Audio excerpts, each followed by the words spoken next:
और जैसा कि हमने आपको बताया कि नई दिल्ली में चल रहे B20 शिखर सम्मेलन को आज विदेश मंत्री एस जयशंकर ने संबोधित किया। इस अवसर पर विदेश मंत्री ने कहा कि जब भारत ने पिछले दिसंबर में G20 की अध्यक्षता संभाली थी, तब हम पूरी तरह से सचेत थे कि जब हम मिलेंगे तो अधिकांश वैश्विक दक्षिण एक साथ एक मेज पर नहीं मिलेंगे। ये बहुत मायने रखता था, इसलिए प्रधानमंत्री ने जनवरी में voice of the global south शिखर सम्मेलन बुलाने का फैसला किया इस वर्ष, और हमने उनकी चुनौतियां और प्राथमिकताओं के बारे में सुना और इन्हें G20 एजेंडा का केंद्र बनाया गया है। विदेश मंत्री डॉक्टर एस जयशंकर ने कहा कि G20 का मुख्य उद्देश्य आर्थिक वृद्धि और विकास को बढ़ावा देना है, और अगर ग्लोबल साउथ की महत्वपूर्ण चिंताओं को संबोधित नहीं किया गया तो ये आगे नहीं बढ़ सकता। विभिन्न कारणों से, जिनमें पैमाने, सब्सिडी, प्रौद्योगिकी, मानव संसाधन और रणनीतिक विकल्प शामिल हैं, ग्लोबल साउथ उत्पादक के बजाय उपभोक्ता बनकर रह गया है।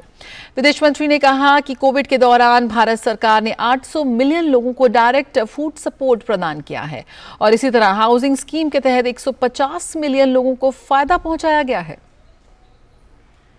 During the COVID and thereafter, we have provided direct food support to 800 million of our most vulnerable citizens and financial support to 450 million.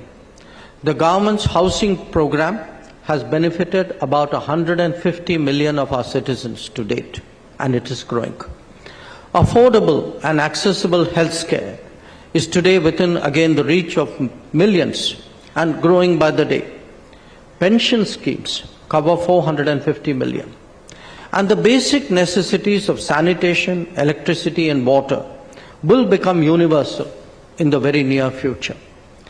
All of this has been made possible through the creation of a digital public infrastructure.